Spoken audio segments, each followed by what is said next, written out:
everybody. Now, as lots of you know, my favourite animal is a penguin. So I've gathered all my penguin friends together, ready to read this story. So this is called Penguin Small. It's by Mick Inkpen. So I hope you enjoy it. Here we go. The polar bears had been up to their nasty tricks again, and the North Pole penguins had had enough. They were off to the South Pole to make their home where no polar bears could bully them. Penguin Small watched his friends plop into the ocean and swim away. "Come on," they shouted, "you can do it!" But Penguin Small wouldn't. He couldn't. He was terrified of water. He always had been. Penguin Small watched until his friends disappeared among the bobbing waves.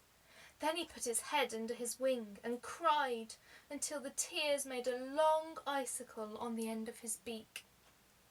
After a while he wandered off along the water's edge, staring down at his feet and sniffing loudly. He did not see the snowman, which is why he bumped into him. "You weren't there yesterday," said Penguin Small. "Did the Eskimos make you?" "What are Eskimos?" said the snowman, who had been made only that morning and had not yet learnt many words. "And what is yesterday?" he said. "And what are those?" Penguin Small turned and gave a frightened squeak. The polar bears were coming. "Let me hide under your hat," squeaked Penguin Small. "What's a hat?" said the snowman. Without answering, Penguin Small hopped onto the snowman's arm, then onto his shoulder and up onto his head. He lifted the hat and crawled underneath. "Shh," he whispered. "Shh," repeated the snowman loudly. Penguin Small reached down and rubbed out the snowman's mouth with his flipper. The polar bears were in a terrible mood. "Where are the penguins?" said the first. The snowman said nothing. "Where are the penguins?" growled the second. The snowman said nothing. "Tell us where they are!" roared the third, and he began to thump the snow with his great paws. Still the snowman said nothing. Soon all three bears were jumping up and down in a rage. The ice groaned and creaked under them. With a loud crack, the snowman broke away from the shore and floated away on his own little iceberg. "Serves you right!" roared the bears. They floated out to sea until the North Pole was left far behind. For days the little iceberg drifted south. Penguin Small drew a new mouth for the snowman, and to pass the time he taught him all the words he knew. Each day the sky grew brighter and the air warmer, but the snowman did not melt. He was made of North Pole snow, and as anyone will tell you, the snow that falls at the North Pole never melts.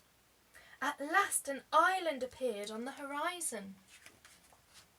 Look at that island. I think this opens out like this. The island was a wonderful place. "It's full of jungly birds," said the snowman, who had begun to make up words of his own. They had never seen three cans before, nor heard hooter crabs, nor made friends with a never-was-an-ocerus. The never-was-an-ocerus spent his time drawing. For each animal that appeared in the forest, there was a picture on the rocks. There were hundreds of them. "This jungleland is a wonderful place," said the snowman. "I want to stay here forever." But Penguin Small began to miss his friends. "If only I could swim," he said to the never-was-an-ocerus one day. "Perhaps you should fly," said the never-was-an-ocerus. "Penguins can't fly," said Penguin Small. The never-was-an-ocerus smiled and went back to his drawing. He said nothing more.